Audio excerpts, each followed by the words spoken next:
Hi, this is actually a VU Plus Solo 2 box. The one above it is the exact same box, but unfortunately, I'm sorry to say it's a fake.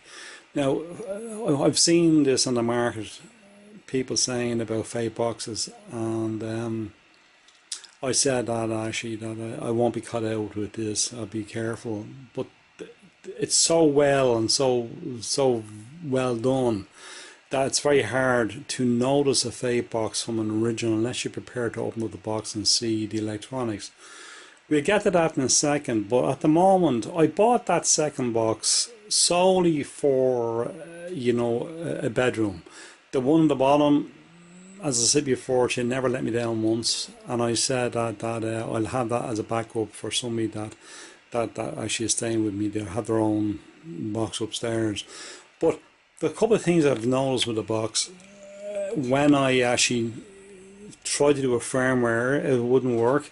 And when I tried to do an upgrade of the black hole, it wouldn't work either. It wouldn't install the software. And I kind of actually alarm bells started ringing, and I said, well, hang on, maybe I've been caught out.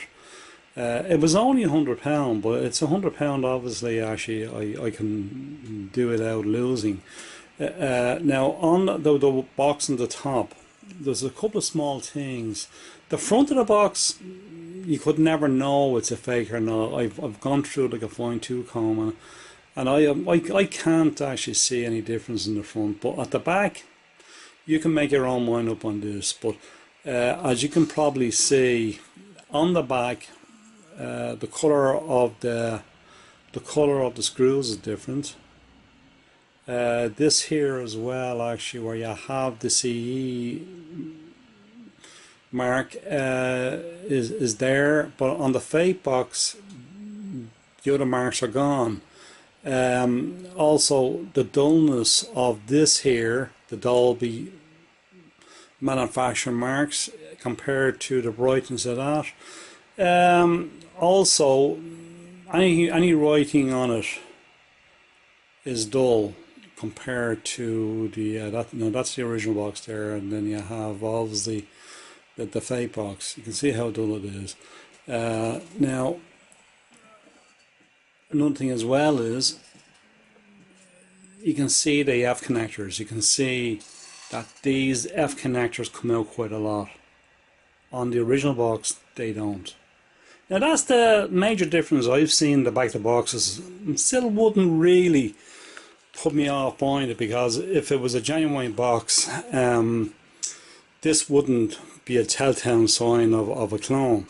So obviously actually that how you know is when you open up the box, you'll see exactly the differences, and I'm about to do that now, and I'll get back to you in a few seconds when I put this on the bench. Regards. This is the case taken off both boards. On the left hand side is the fake board, and on the right hand side is the original board. This is my own board that I never had a problem with. And let's have a quick look at my own board first of all in detail. Now, first of all, as you can clearly see, there is a serial number. This is the main board serial number, and further up the board you can see a chip. This is the programmable chip. This chip actually allows you to install a firmware, the software updates, anything coming in from the USB stick goes directly onto that chipset, and that's available there for everybody to see. Whereas the other board over here, this is the fake board, as I said before. Firstly, there's no serial number on the board. It's dead, blank. And further up, where there should be a chip, there's not. That means that this particular board cannot be programmed. You cannot program any firmware, you can't program any software, you can't put anything on this board via the USB stick. That's where I was getting that problem from, and that's the reason why, is because it's a Chinese copy, a Chinese fake, And it's a very good fake because obviously everything on the board is basically the same except those small things just pointed out to you. Now maybe they couldn't get the actual license agreement for that particular chip, I don't know. But that's exactly what I was talking about, and that's the reason why it cannot be programmed.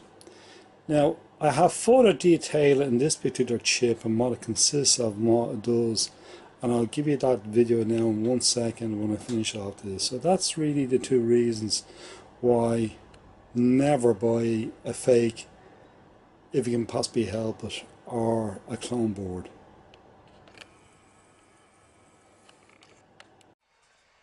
Just to finish up, this is actually the programmable chip.